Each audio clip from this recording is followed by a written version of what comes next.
today's class is basically the conservation of linear momentum.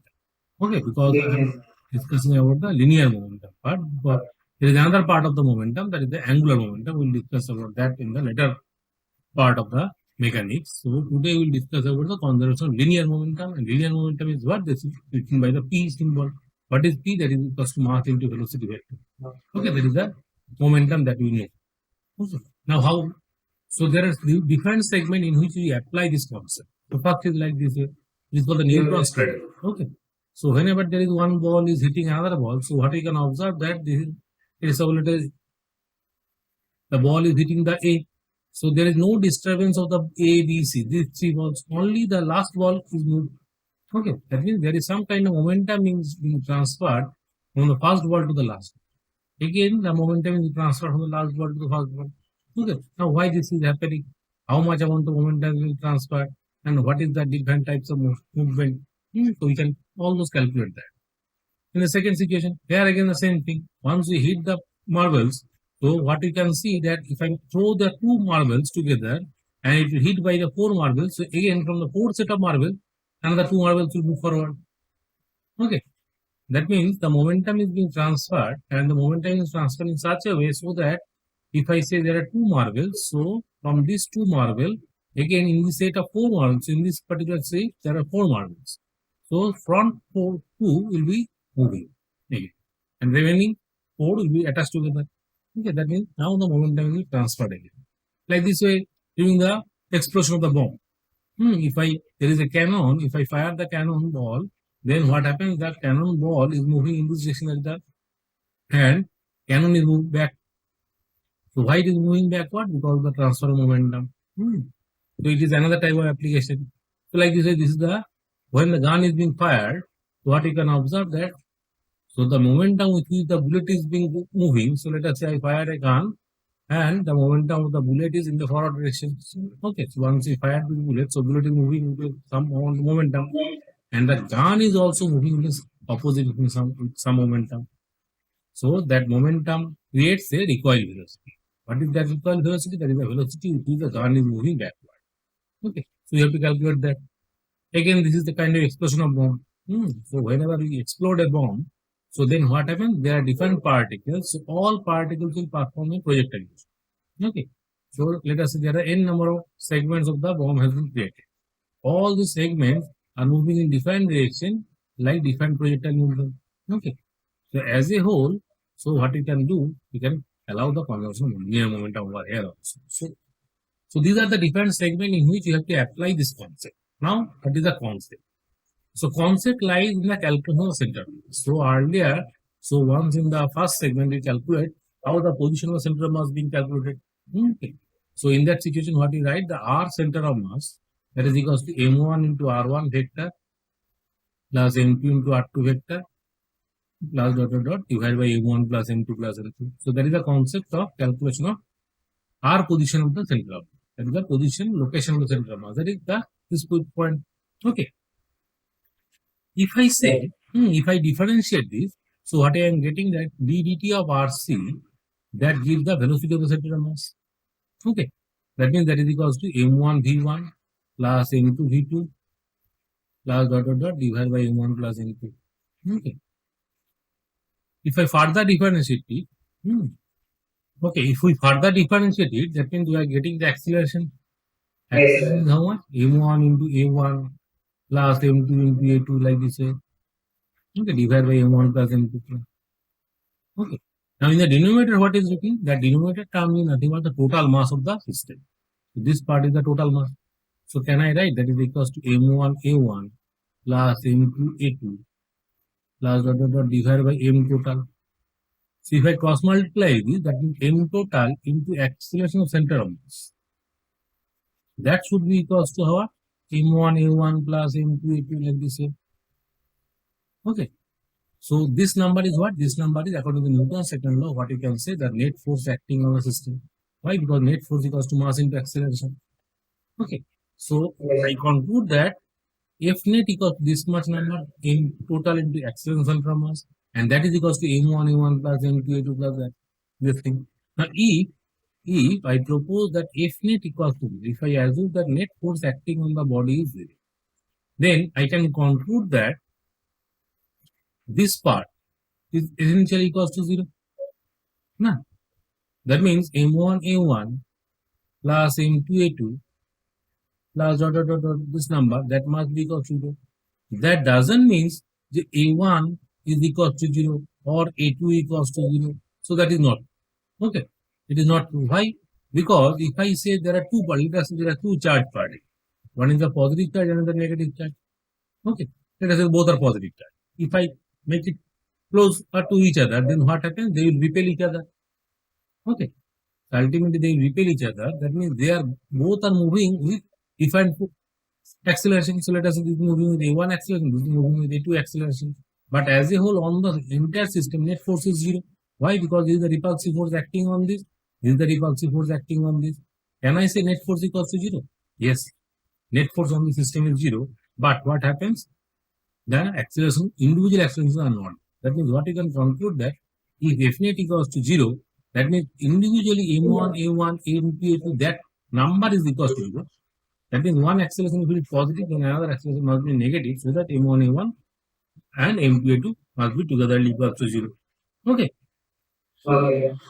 Now we conclude, now we assume that if I say that F net equals to 0, that means it can be said that if F net equals to 0, then acceleration of center of mass is essentially equals to 0. That is true. Now, if F net equals to 0, that means acceleration of center of mass is 0. So if the acceleration of center of mass is equals to 0, that means it has two conditions. That means either the velocity of center of mass is equals to 0 or velocity of center of mass is constant. If the center of mass velocity is constant, then only I can say dv dt is equals to 0. That means if acceleration of the center of mass is equals to 0, then there are two possibilities. Either the center of mass will be at rest, either the center of mass will be at rest, or the center of mass moving with constant velocity. Now, if acceleration of the center of mass is equals to 0, then there are two possibilities, that either VCOM equals to 0 or VCOM equals to constant. If I say VCOM equals to constant, if I say VCOM equals to constant, that means this number is equal to constant. Now, so what we got, that VC, that is the center of mass velocity, that is equals to M1 V1 plus M2 V2 plus divided by M total. That number may be either 0 or may be either constant. When I say that acceleration of center of mass equals to 0. Now, and if acceleration of center of mass is equals to 0, it implies net force equals to 0. Okay. So my first condition is net force equals to 0. Second condition is acceleration of center of mass equals to 0. And third condition is that either the Vc equals to 0 or Vc equals to constant. Yeah. These are the three possibilities. So once I say Vc equals to constant, what is the meaning of that? That means what you can say that M1 V1 plus M2 V2 plus M3 V3, all those numbers, not V constant. V1, V2, V3 are the different velocities of the different particle. Let us say this particle is moving with velocity V2. This particle is moving with velocity V2. This particle is moving with V1.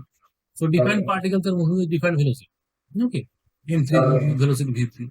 In such a way, such that the product of this number, that means M1 V1 plus M2 V2 plus M3 V3, that number is equal to how much? That number is equal to MC into V, M total into Vc. Now, that number is constant. Why constant? Because I am saying that Vc is constant. So what is this number? That number is the momentum.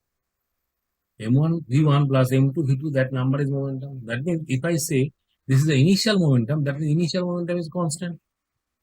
That means that should be equal to final momentum. Okay. That means what you can say, that if Vc is equals to constant, that means initial momentum equals to final momentum, that is equals to constant. Why? Because what is the initial momentum? That is, if I write M1 U1 is the initial momentum, M2 U2 is the initial momentum, the second particle like this way, that number, whatever be the number that I am getting, that should be equal to M1 V1 plus M2 V2 plus M3 V3, like that. So this term is the initial momentum and this term is the final momentum. Both will be equal when M Vc is equals to constant. And if I assume Vc equals to 0, then what is the meaning of that? So that means Vc equals to 0 means m1 v1 plus m2 v2 plus dot dot dot this number, that number is equals to 0. That means if I say this is the final momentum, so final momentum is equals to 0, that means that must be equals to initial momentum. Nah. So either this constant may be a number. So whenever I am saying this is a constant, that constant may be a particular number, or that constant may be also 0 also. Both are possible. Okay. So that means finally what you can conclude that if f net equals to 0, if f net equals to 0, that means center of mass, acceleration of center of mass equals to 0. And if acceleration of center of mass equals to 0, that means it has two criteria. Either the center of mass is moving with constant speed or it is at rest. Okay. So whenever it is moving with constant speed, that means what I can say, the initial momentum equals to final momentum. And whenever it is equals to 0, that means what I am saying, that final momentum equals to 0. Why? Because initial momentum equals to 0. Got it? So final conclusion is that if center of mass is initially at rest means Vc equals to 0. It will remain at rest. Why? Because what I am getting, that initially it is rest means it implies the initial momentum is equal to 0. And it will remain at rest means P final is also equal to 0. I am using the same concept, that is Pi equals to Pa, but this is a one fine condition that can be applied only when the situation is that the center of mass is at rest. When the center of mass is at rest, that means I can say that Pi equals to Pa and that number is equal to 0. Okay. And if the center of mass is moving initially with some velocity, okay, it will continue to move with that velocity. That means this second criteria says that the V center of mass equals to constant. Okay. And entire thing is applicable only when I am saying that acceleration of center of mass is equals to 0. It implies F net is equals to 0. Okay. So this is the statement. If net force acting on a particle or a system of particles is equals to 0, that means I can conclude that the acceleration of center of mass equals to 0. That means the momentum is being conserved. And if momentum is being conserved, there are two parts of that particular statement. Either the center of mass will be at rest or it is moving with constant speed. Okay. Either the center of mass is at rest or it is moving with constant speed. So for center of mass is at rest, that is the condition where center of mass, this condition is called the center of mass at rest. That means whenever you are saying that center of mass is at rest, that means the condition for that is that in this situation, initial momentum must be equals to 0. Okay. And if initial momentum is some constant other than 0, that means now it is not equals to 0. Okay, let us say it is not, this number is 10. Initial momentum is 10, which is not equals to 0. Then final momentum should also be equals to 10. Okay. In both of these two situations, momentum is being conserved, but for the first criteria has some other implication, that initial momentum is equals to 0. That means center of mass is at rest. That means Vc equals to 0. Now, come to the concept of Vc. Now we calculate Vc equals to how much? M1 V1 plus M2 V2, like this way, divided by, let us say for the two particle system, if I say this is the Vc number. Okay. And corresponding to this, so what we can say, if Vc equals to 0, if I say Vc equals to 0, so then for that, what we can say, dxc dt, that number is equals to 0. Now, Vc equals to 0 means differentiation of xc, that is the position of center of mass with respect to time, and that differentiation is equals to 0. Why? V is equals to dx dt. That number is equals to 0. That means, can I say the x equals to constant? That means x equals to constant. Okay. So dx by dt equals to 0. That means there is no change in the center of mass position. Center of mass is at rest. So center of mass is at rest. That means Vc equals to 0. That means xt has to be 0. dxt has to be 0. So that means there is no change in center of mass position. Now what is the dxt number? That dxt number is equals to m1 into dx1 plus m2 into dx2 divided by m1 plus m2. Now, that means what I can say, that for this situation, I am getting another condition, that is m1 into dx1 plus m2 into dx2, that should be equals to 0. Now this is only condition that you can apply whenever the center of mass is at rest. Okay. So whenever the center of mass is at rest, there are two assumptions. That is, if first condition is Pi should be equals to 0. If initial momentum is equals to 0, then you finally conclude that center of mass is at rest. And if center of mass is at rest, then you can apply this modified condition, that is the equation number 2. But if the center of mass is moving with some speed, then you should only apply this equation. That is initial momentum equals to hand. This is all about the conservation of linear momentum. And this conservation of linear momentum can only be applied if external force is equals to 0. Then only these statements are. Otherwise, you cannot say that this is valid. Okay. So, what you can say that if F net equals to 0, if I write, there are two statements. So, I am writing one statement is if net force on the system is equals to 0. Okay, net force on the system is 0. That means center of mass is at rest. Okay, and the second statement I am writing that if VCOM equals to 0, that means center of mass is at rest. Okay, so first statement is false. Why? Net force equals to 0, that doesn't mean center of mass is at rest. That doesn't mean center of mass is at rest. Why? Because net force equals to 0 means center of mass may be either at rest or maybe moving with constant speed. Okay, but the second statement says that if VCOM equals to 0, velocity of center of mass is equals to 0, then center of mass will be at rest. That means it is the proof statement. Got it? Now, a large number of problems can be solved based on the second statement. That means center of mass is at rest. Now, for center of mass is at rest, another second condition is that what I am saying that m1 into dx1 plus m2 into dx2, that should be equal to 0. That is another modified condition of statement, that is the center of mass is at rest. Okay, so I can apply this equation. That means the displacement of m1 and displacement of m2 in such a way so that the sum of the displacement multiplied by m1 number and m2 number, that will give the 0. Okay, now some application regarding this statement is that if I ask find the distance traveled by the plank, so a man is resting on the plank when the man reaches the other. Okay, so if I consider the man is walking on the plank, so that means there must be one friction between the man and the plank in this direction. Otherwise, the man cannot move.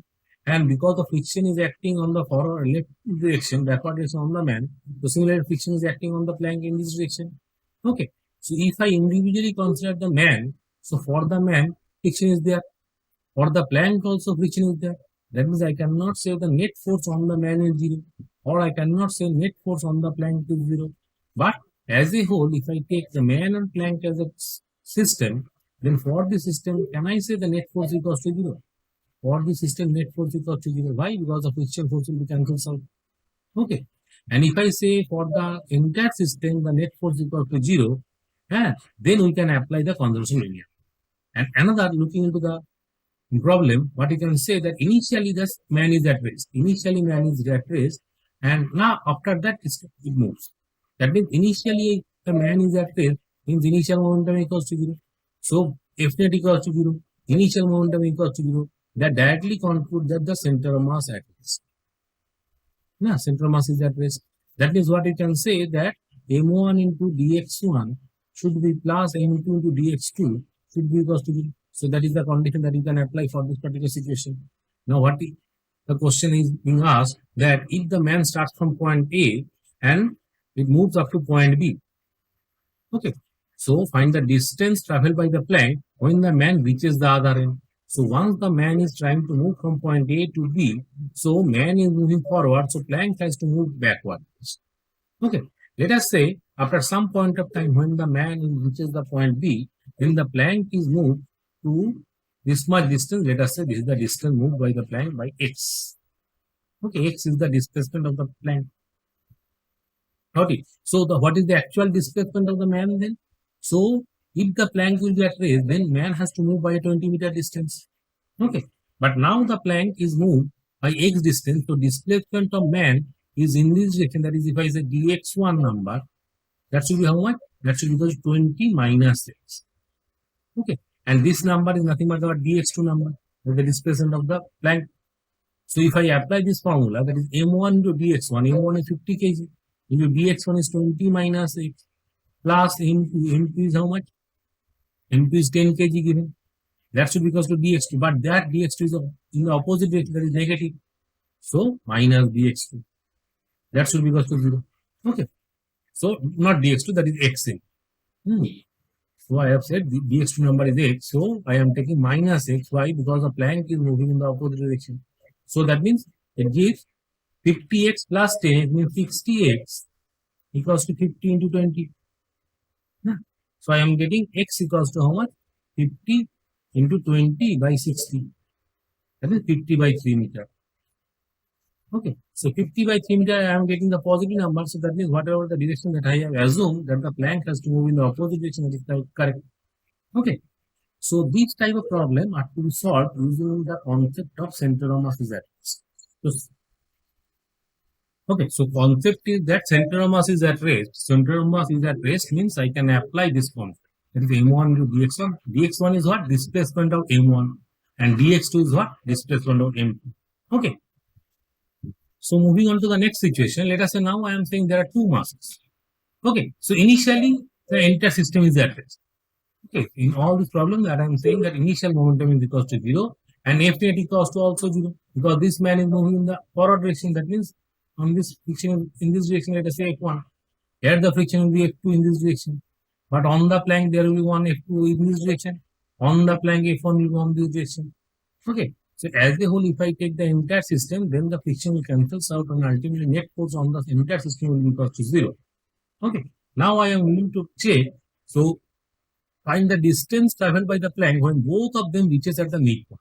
So let us say the 80 kg person starts from point A and reaches the point C, where is the midpoint. So he starts from B and he reaches the point C midpoint. Okay. And in the entire process, let us say the plank has been moved by a distance of x again. Okay, I am assuming that plank has been moved by distance x in this direction. Okay, it may be in the left direction, it may be in the right direction, I don't know. Depending on the answer, I can comment which one is correct or not. Okay. Now, since the point is moving, plank is moved by leftward by x distance, so what is the actual displacement of 80 kg? It is not 5 meter. 5 is the midpoint. It should move by 5 minus x. Nah. Because C is moved towards point A and C is moving away from point B. So B has to move by a distance of 5 plus x. Okay. Got it? Okay. Now, displacement of 60 kg is in this direction. If I say that is the negative direction, then displacement of 80 kg in this direction, so the positive direction. And displacement of plank is also negative direction. Now, accordingly, there are three particle systems. So what I can say that 80 kg into 5 minus x. Okay, minus 60 into 5 plus x minus 20 into 8. That number should be equal to 0. Got it? Okay. Okay. So if I simplify this number, so I am getting 80 into 5 means 400 minus 300. That should be equal to how much? 80 plus 20 means 100. Plus plus 60. Plus 60. So that means I am getting 160. 160 x. 80 and 20 is 100 and 60 on the other side means another 60. So 100, 160, right? X becomes how much? Then 100 by 160. That means 10 by 16. 10 by 16 is 5 by 8 meter. So I am getting the positive number, that means whatever the answer I am getting is the correct one. Okay. So when the man A and B reaches at the midpoint, the plank has been displaced by a distance of 5 by 8 meter towards the left direction. Got it? Okay. Similarly, so find the distance traveled by the plank when 80 kg reaches at the center and 50 kg at the end. So let us say this is the person A and this is the person B. So this is the point C. So A has to reach at the midpoint. Okay, let us say again I am saying the plank is moved by a distance of x in this direction. Is the distance moved by the plank x. So what is the displacement of A? A should be displaced by a distance of 5 minus 6. What is the displacement of point B? B. B has to move towards at point A because B has to reach the other end. 50 kg has to reach at the other end. So it has to move by a distance of 10 plus x. Okay. So his displacement is 10 plus x. And the plank is moving towards negative direction x. So again I am writing 80 into 5 minus x minus 50 into 10 plus x minus 20 into x should be equal to 0. Okay, so 80 into 5 means 400 minus 500. That should be equal to how much? 80 plus 50 plus 20 x. Now here I am getting x is negative. So minus 100 divided by 150. That means minus 10 by 15. That means minus 5 by 2 by 5 meter. 5 meter. So negative means the plank has to move in the opposite direction. Plank has to move in the opposite direction. That means the plank is not moving towards left, it is moving towards right. Okay. So displacement of the plank is 2 by 5 meter. No, not 2 by 5. 2 by 3 meter. No?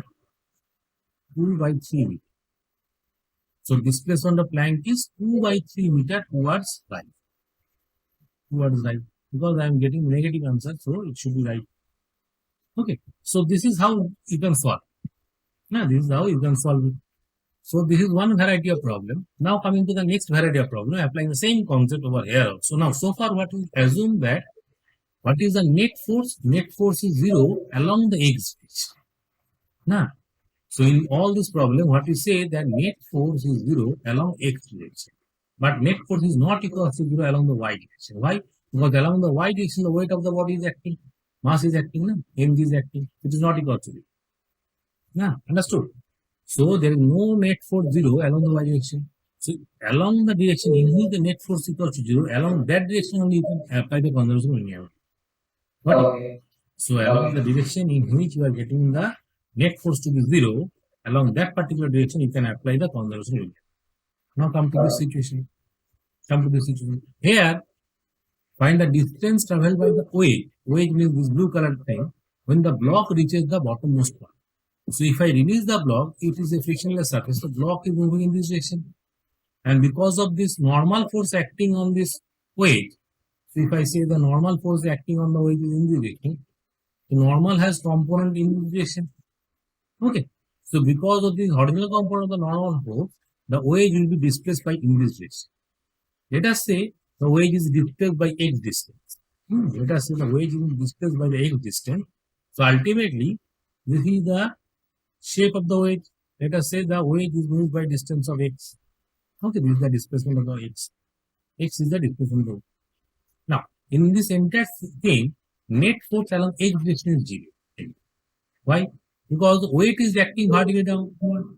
Weight of the body is acting vertically downward. So for both 1 kg and 4 kg acting downward, so net force along the y direction is not equal to 0. Net force is 0 along the x direction.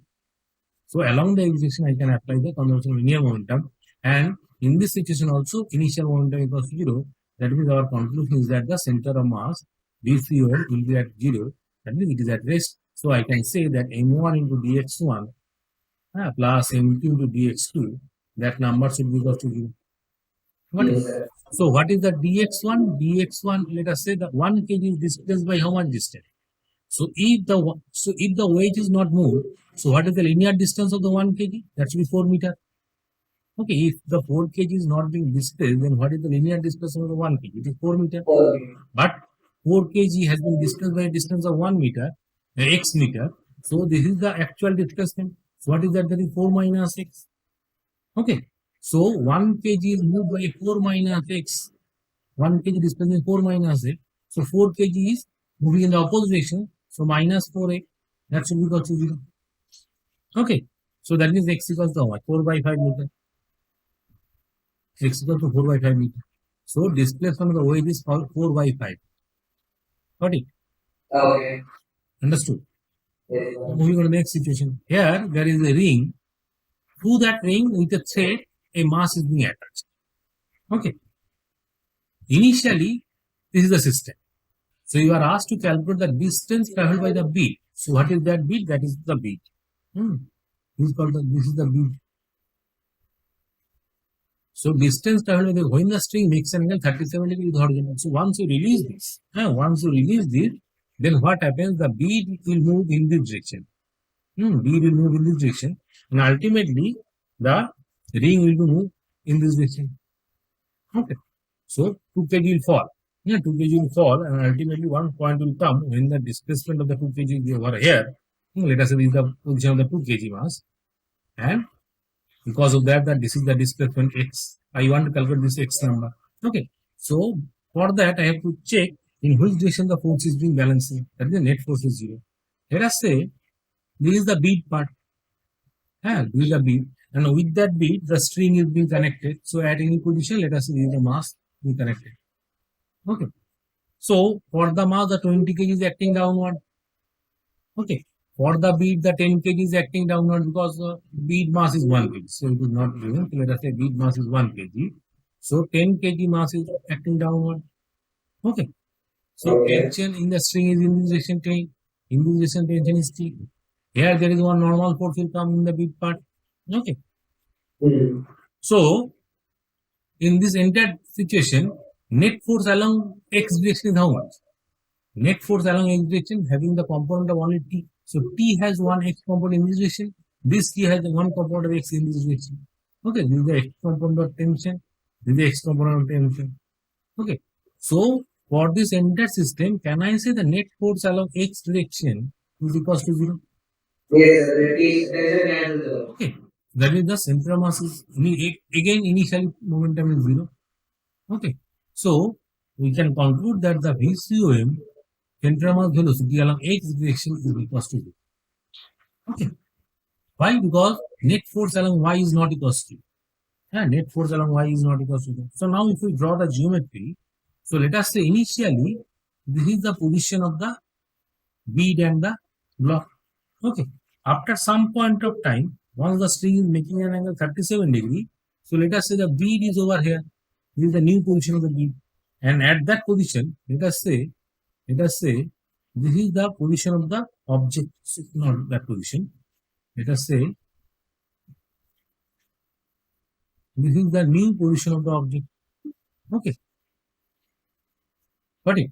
So if I say this is the distance traveled by the bead, that is x. Okay, this is the distance traveled by the bead. Now what is the distance? Initially this distance is 2 meter. Initially this is the 2 meter. So length of the string is 2 meter. Okay, length of the string is 2 meter. Now this angle is given as 37 degree. Okay, so what is that distance? That can be written as a 2 cos 37. Nah, 2 cos of 37 because the string length is not going to be changed. That means 8 by 5. 8 by 5. Okay. So what is this distance then? This distance is 2 minus 8 by 5 minus x. Can I say that? 2 minus 8 by 5 minus 8. Now what is that length? That length is nothing but the displacement of the object.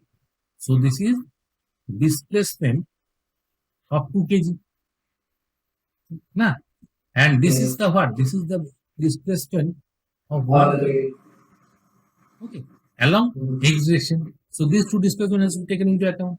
Why? Because net force along x is equal to 0. So can I write m1 into dx1 plus m2 into dx2 should be equal to 0? Yes.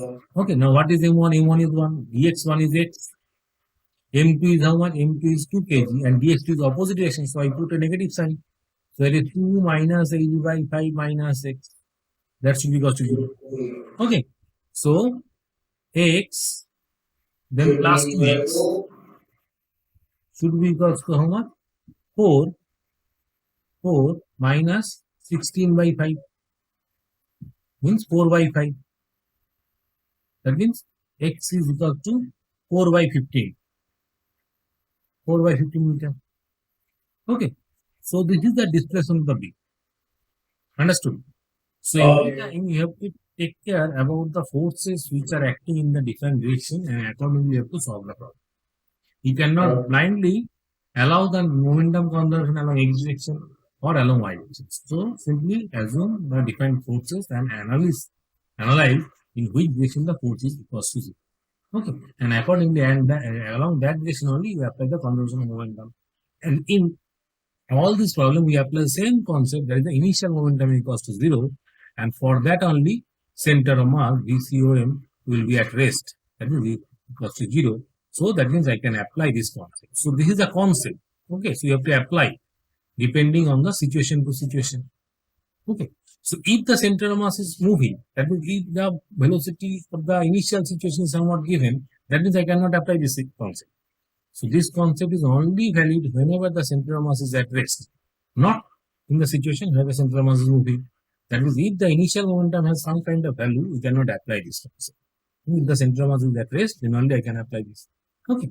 Now moving on to the next application, that explosion of a bomb. So whenever the bomb will explode, so moving into the next concept, that is the explosion of a bomb. Okay. So once the bomb is being exploded, okay, let us say there is a bomb which is being exploded. Initially the bomb is at rest. So you place the bomb in the ground, okay, and you fire this. So once you fire this, so ultimately the bomb will explode. Okay. So let us say the bomb has been exploding into 3 segments. Okay. Let us say this is a 1 kg segment. This is also 1 kg. This is also 1 kg. Okay. So a 3 kg bomb is resting on the ground and exploding. So what is happening in this situation? So initially the bomb is at rest. So finally the 1 kg is moving, let us say, with a velocity v1. Yeah.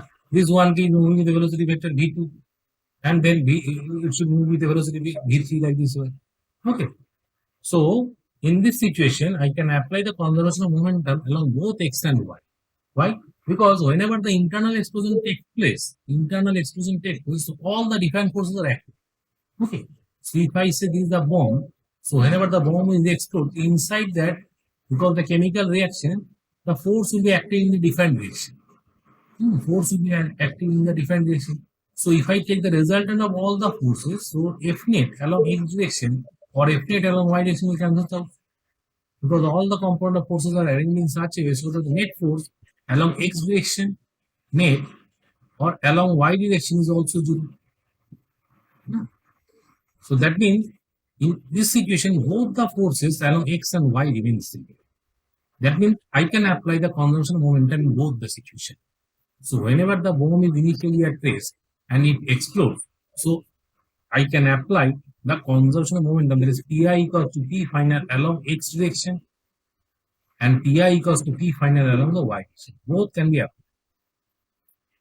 Understood? Okay. Now let us say I change the situation. If let us say I throw a bomb from the ground and it explodes at the midpoint at some other point. Once it explodes, let us say it breaks into 2 components. So let us say here the breaks into 2 components. One is 1 kg, another is 1 kg. Okay. Now the time for explosion. So the delta T is very, very small. Let us say 0.1 second. So within a time of 0.1 second, the bomb explodes. Now let us say I fire a 2 kg bomb and it explodes at the mid-air and it breaks in 2 different parts of 1 kg and 1 kg. Let us say the velocity of 1 kg is changed from, let us say, 0 to 100 meter per second. Okay, 0 to 100 meter per second.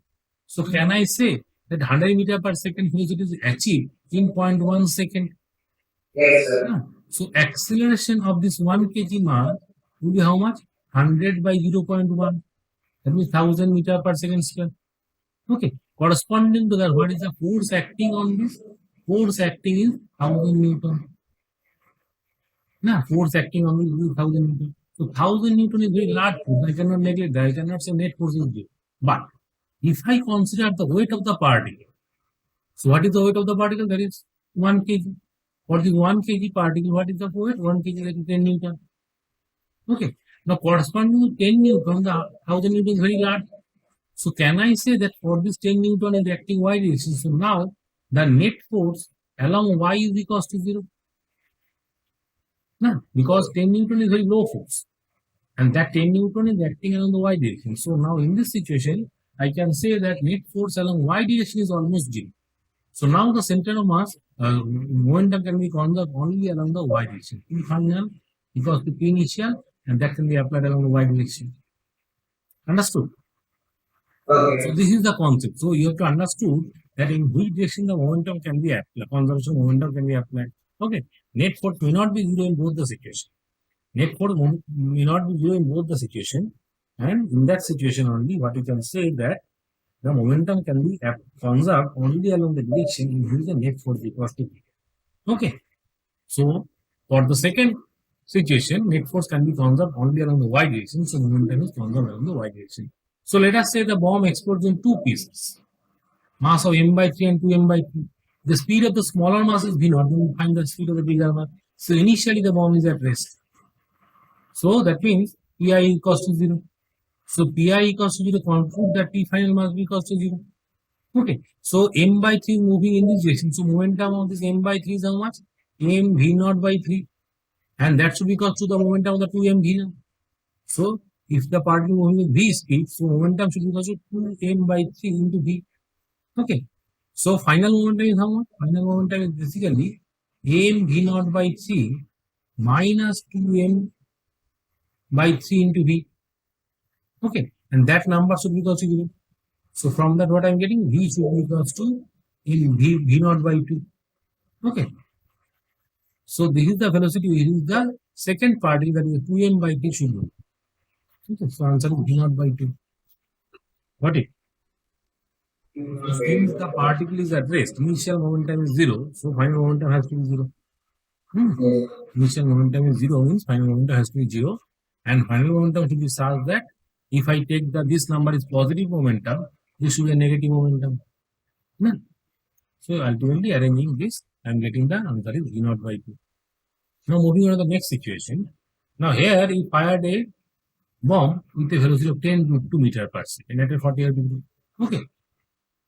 Now at the topmost point, here the bomb is exploding in two parts. Okay, here the bomb is exploding into two parts. So whenever you throw a bomb and it explodes at the mid-air position, now if the bomb is not explode, so if I throw the ball from the point A, let us say the ball will drop at point B. What is the point B? Point B is the position where for the no explosion. Okay. Point B is the position of the particle for the no explosion situation. Okay. So that means this is the final position of center of mass. This is the center of mass of the final position. Can I say that initially the ball is at point A and finally the ball will land at point B? That means that is the center of mass at the final position if there is no explosion. Now, what is happening? So here the ball is exploding into two different parts, each of mass 1 kg. Each of mass 1 kg. So at the highest point, what is the velocity? Velocity is only along the x direction. What is that velocity? Vx component, that is equal to 10. So once the particle is moving with initial speed of 10 meter per second, at this position, so here the velocity is 10 meter per second. Okay, because only the x component velocity is there. Now the particle breaks into two components. Both are having 1 kg. So one mass retraces its path. Retrace its path means let us say the 1 kg part. So it is following the same point at point A. Okay. Now we are asked to calculate the distance of the second particle from the point of position. So let us say this is the first particle. It retraces its path means it comes back to the point A. Now what is the position of the second part? That means this particle is falling at which location? So if I say if there is no explosion, so the trajectory of the particle will be parabolic one, and in that situation, this is the final position of center of mass. So first you understand what is the position of the center of mass. That is nothing but our r distance range. Now what is r? That can be written as the ux into capital T. What is capital T? There is 2 uy by g. Okay, that is the r number range. So what is ux? Ux is 10. Uy is also 10. So 2 into 10 by 10. That is 20 meter. So 20 meter is the range. So that means if I throw the projectile and if the projectile is not exploded, so it will reach at point B. So this is the position of center of mass. Center of mass. That means it is at a distance of 20 meter from point B. Now, so at point B, what is the total mass is there? For the no explosion situation, the total mass is 2 kg. Okay. Now out of 2 kg, once the bomb is being exploded, so 1 kg is coming at back to point A. So here the 1 kg is lying. So you are asked to calculate where is the another 1 kg will fall so that the center of mass will be at the same position. Okay. Can I say if I say this number is r, so another r distance away from point B, that is point C, the 1 kg should lie. So this particle should go up to distance of another r, that is another 20 meter from A. Okay. So position of the second particle will be 20 meter from the point of projection. Now what is the concept over here? Concept is that if there is no explosion, what is the landing point of the projectile? That should be the final center of mass. Okay. So it may be such that one party after explosion, you are getting two different particles, three different particles. All are landing at different position. Okay, let us say all are landing at different position, but this is the final position. The B is the center of mass. B has to be center of mass all the particles. Let us say one mass is M1 landing over there, another mass is M2 landing over there, another mass M3 is landing over there. Such that this M1, M2, M3 combinedly center of mass should be at this position. That is R. Okay. So every time for this projectile bomb situation, whenever the bomb is being fired and the explosion takes place at the mid-air position, so then final position of center of mass is nothing but the position where the bomb will land if there is no explosion. If there is no explosion, then the position where the particle is landing, that is the final position of center of mass. And accordingly, you have to calculate the other position of the masses. Understood? Okay. Now come to the another concept. So what is that concept? That is the jumping up from a moving truck. Okay. So let us say there is a car which is moving. There is the mass of the car is m and it is moving with a velocity of let us say v0. Okay. On the car there is another object is there. Let us say another mass is there. Okay. So if this mass jumps with a velocity of u from this car, then what is the final velocity of the capital M? That is the question. Okay. So this problem is called the trolley problem. This is called the trolley problem. So there is a mass M, capital M. That is the mass of the trolley. There is a man who can jump from the trolley under three situations. Case A, case B, case C. What is case A? Case A is the velocity u is given with respect to ground. Case B with respect to trolley before jump. Before jump, the trolley is moving with a velocity v0. Okay. Initially, the mass, the man, and the trolley all are moving with the speed v0. Now the man jumps from the trolley. And once he jumps from the trolley, so there are three situations that will be there. So one is the u value is given with respect to ground, with respect to trolley before jump, or with respect to trolley after jump. Okay. So depending on that, there are three situations. And if nothing is stated, if in the problem nothing is stated about the u, what is the condition of u? So every time take that u with respect to trolley, that after jump only. That means you have to take the case C. Okay. So one by one I will describe the situation that what is happening. So in this problem you are asked to calculate what is the final speed of the trolley. Okay. Let us say case A situation. In this situation the man is jumping from the trolley with respect to ground. Okay. So in this situation only so as a whole, if I take the entire system, that again the net force is 0. So I am applying the Pi equals to Pf condition. What is the initial momentum? Initial momentum is m plus m, that is moving with the velocity v0. That is initial momentum. And what is the final momentum? Final momentum is that man is jumping towards right with a velocity of u with respect to the ground. So simply write m into u is the momentum of the man. And finally, the mass of the part is only m. So m is moving with the velocity v. Okay, so what is the v number? That is the velocity of the car after the man jumps. So that v you have to calculate.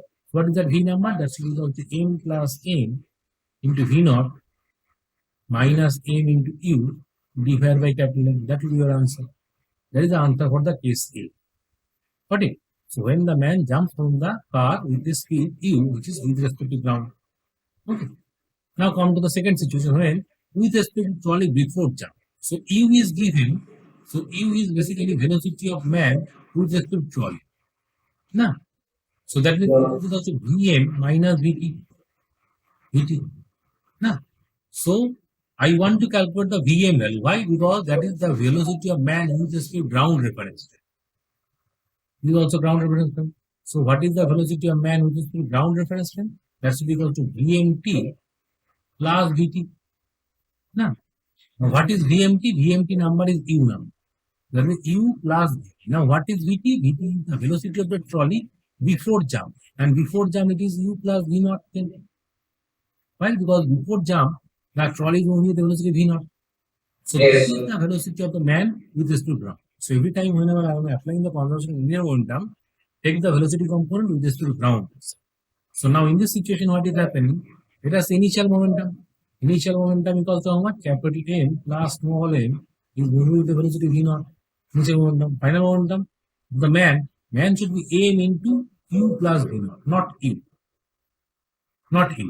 Okay, because now in the second situation, case B, u is given with the trolley before jump. So u plus v naught. And what is the final velocity? That should be equal to capital M into v. Okay, so from that again I can calculate the v number. So ultimately the m v naught and m v naught will cancel out. So I am calculating that capital M into v naught minus small m into u divided by capital M. That is the answer for the v number. Okay, Okay. because this m and that v naught will cancel out from both sides. Okay, so ultimately this is the answer. Now the third situation. Third situation is literally after jump. So here again the u is basically the number, it is equals to velocity of man with respect to trolley, and that is equals to vmg minus vtg. I want to calculate the value of vtg, where vmg number, that should be equals to u plus vtg. Now what is vtg? Vtg is the velocity of the trolley after jump. Now what is the velocity after jump? That is u plus v number, because I am saying the v is the velocity of the trolley after jump. Okay, so that is the velocity of man with respect to ground. So if I use the conservation of linear momentum, so initial momentum is again the same number, that is capital M plus small m into v naught. Okay, that's because the final momentum. Final is small m into u plus v, and finally capital M into v. So ultimately I am getting v small m plus capital M plus m into u. So v number becomes capital M plus small m into v naught minus m into u divided by capital M plus small m. That is the answer for the case. Okay, so this is the most important situation. Most important is the third situation where the velocity is given with respect to trolley after jump. And if nothing is specified, so every time you have to take the after jump condition. Okay. You have to take care about the after jump condition. Understood? So let us say this question. So find the velocity of the cart after the man jumps. It is given as with respect to trolley. So if nothing is specified, so that means we have to take that after jump condition. Nah. So I am writing simply that initial momentum is how much? 20 plus 50, and they are moving with a 0 speed. So v naught number is not given, so v naught is 0. So multiply by 0. The initial momentum is 0. That should be equal to final momentum. If I say 50, he has been moved with the velocity of u, that means 20 plus v into 50. 20 plus v is what? That is the velocity of man with respect to ground. Plus 20 into v. That number should be equal to v. What is v? V is the final velocity of the trolley. Okay.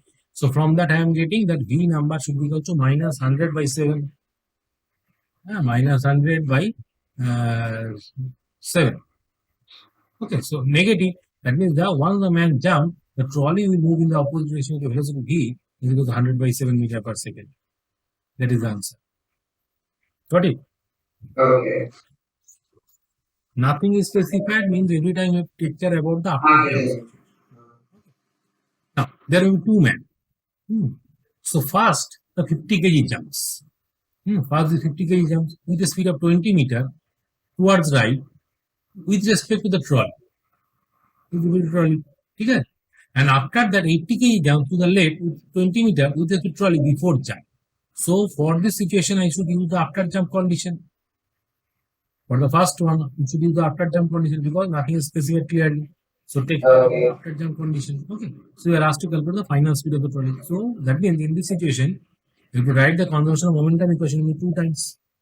Because there are 2 persons. So one is jumping towards right, another is jumping towards left. So that means you have to apply the momentum conservation 2 times. So first we apply the conservation of momentum when the 50 kg jumps towards right. Okay. And I know that initial momentum is how much? 50 plus, so this mass, so let us say the hydrogen mass is given 80 kg, 80 kg mass is given. So 50 plus 80 plus 20, that is total mass of the trolley plus man, and it is moving with the velocity v naught.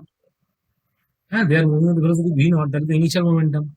That should be equal to final momentum. So finally, let us say 20 kg and 80 kg are in the car. So 20 kg and 80 kg are moving with the velocity v, and man jumps with 20 meter per second after jump condition. So 50 into 20 plus v. Now after jumping we have to apply the 20 plus v condition. So what is the v that I am getting? If 80 plus 20 is 100. So 150 v naught, 150 into v naught should be equals to 100 v plus 50 v plus 1000. 1000. Okay, 1000. And what is v naught? V naught is equals to how much? V naught is given as 10. So it is 1500. 100 plus 50. 50 v. Yes. 50 v, right. 50 v. So minus 1000 should be equals to 150 v. So I am getting v equals to 500 by 150. No? Yes, sir. 500 by 150. So 500 by 150 means how much? 10 by 3. 10 by 3. 10 by 3 meter per second. Positive means it is moving towards right. Okay, it is moving towards right. Okay. So this is the situation where the 50 kg jumps and the trolley gets the speed of 10 by 3 meter per second. Now I apply the second situation. In the second situation, what is the initial momentum? Initial momentum is 20 kg is there, plus 80 kg is there, and they are moving with a speed of 10 by 3. That is the initial momentum. So finally, let us say 20 kg is moving with the velocity v2. 20 kg is moving with the velocity v2, and this 80 kg jumps condition is before jump condition. So 80 kg jumps in the opposite direction. So for that, minus 80 into 20 plus v. Got it? Why v? Because v is the before jump condition. Now what is that v? That v is 10 by 3 number. Okay. So whenever the before jump condition, we apply the number which is before jump. Now whenever the after jump condition is there, then we use the after jump number. So why the negative sign? Because the 80 jumps in the opposite direction. So ultimately, if I put these numbers, so 80 plus 10 means 100. So 110 means 1000. 1000 by 3. That should be equal to 20 times v2 minus 80 into 20 plus v means 10 by 3. So 60 plus 10 means 70 by 3. Minus 80 into 70 by 3. So ultimately what I am getting, 20 v2 should be equal to 1000 plus 5600 divided by 3. Ultimately 6600 by 3. So v2 becomes how much? V2 becomes 660, 330 by 3. No, something wrong. So 20 plus v means 60 plus 10. What is 1100? 100. 100, 20 plus 80 is 100. 100 into 10 is 1000. 1000 by 3. And then 80 into 70, 5600. 5600, oh, 660, 6600 divided by 3. Okay, correct. Divided by 20, so 660 by 3. So 330 by 3 means 110. 10. This is quite high, large number, na? So there will be some miscalculation. So let us check that number. 20 v2 is the positive number minus 80. No, not 20 plus v. Yes. Here this is not plus v. Why? Because 20 is in the opposite direction. And v is in the forward direction. 20 minus v. Na? This number is 20 minus v. So 20 minus 10 by 3 in 60 minus v is 50 by 3. Number 50. So 50 means 35. Means 35. 35 means this is 45. 45 0 by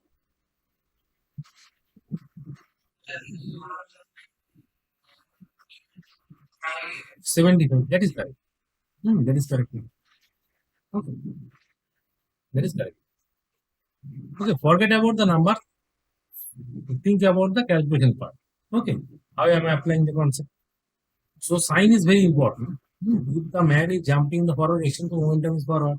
The man is jumping to the opposite direction, momentum is negative.